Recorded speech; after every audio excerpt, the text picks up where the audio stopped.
Bonjour à tous, alors on se retrouve dans une vidéo assez intéressante dans laquelle on va voir comment faire un changement de variable.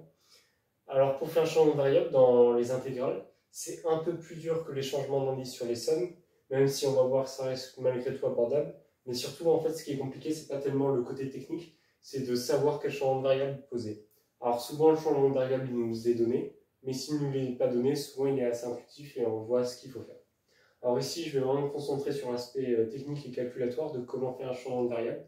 Mais bien sûr, il faudrait préciser pourquoi il cite, mais je ne vais pas prendre ça en considération ici, je vais vraiment me concentrer sur le côté technique.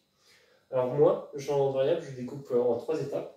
C'est d'abord changer tout en la nouvelle variable, ce qui est quand même le truc de base. Ensuite, c'est de changer le dt, le dx, le du, enfin en fonction de la variable, c'est de changer ça, ce dt, en un dx. Et ensuite, ça va être de changer les bornes. Donc déjà, on va commencer par changer tout en la nouvelle variable. En la nouvelle variable, voilà, je vais y arriver. Donc ici, on a posé x égale ln de t.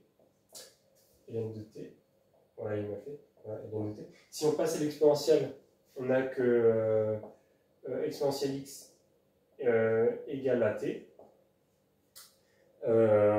Et maintenant qu'on a fait ça, on va changer le dt. Donc comment on fait pour changer le dt? Ça, c'est le plus compliqué. En fait, on dérive de chaque côté en mettant ici dx et dt. Voilà. Donc ici, il va y avoir dx.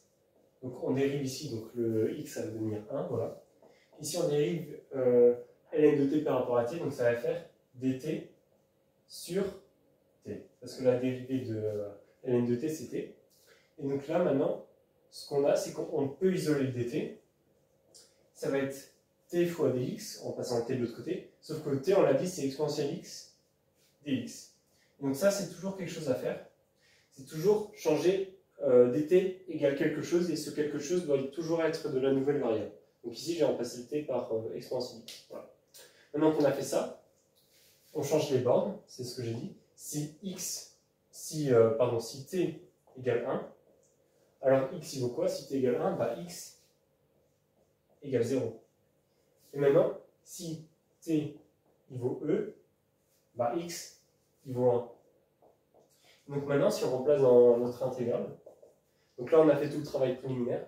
Et maintenant, a, c'est l'intégrale entre 0 et 1, 0 et 1, de 1 sur 2, ici le t, on a dit que c'est exponentielle x, donc 2 exponentielle x fois ln de t on a dit que c'est x, plus le t, donc t c'est exponentielle x, nouveau, fois le dt, et donc le dt c'est exponentielle x dx. Et donc là, miracle, c'est l'intégrale entre 0 et 1, de 1, et l'exponentielle x se simplifie en factorisant par l'exponentielle x au dénominateur, on va faire 2x plus 1 dx. Voilà. Donc ça c'est une primitive usuelle, c'est du u' sur u. Donc ici on peut compenser en mettant un fois 2. Et bien sûr ici on a un demi pour pas que ça change la valeur de l'intégrale.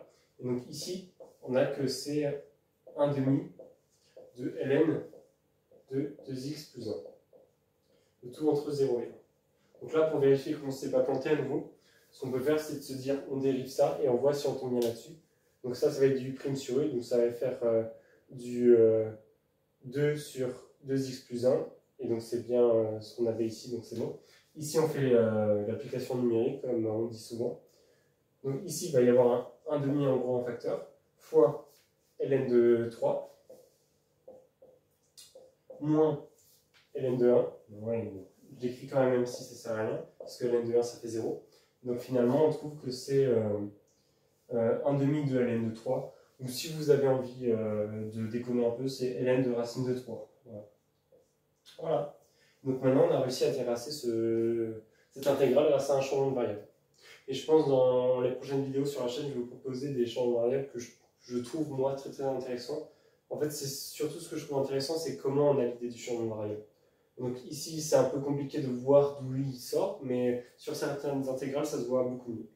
Donc j'espère que vous avez apprécié la vidéo, et sur ce, si vous avez des questions, n'hésitez pas à me dire toujours.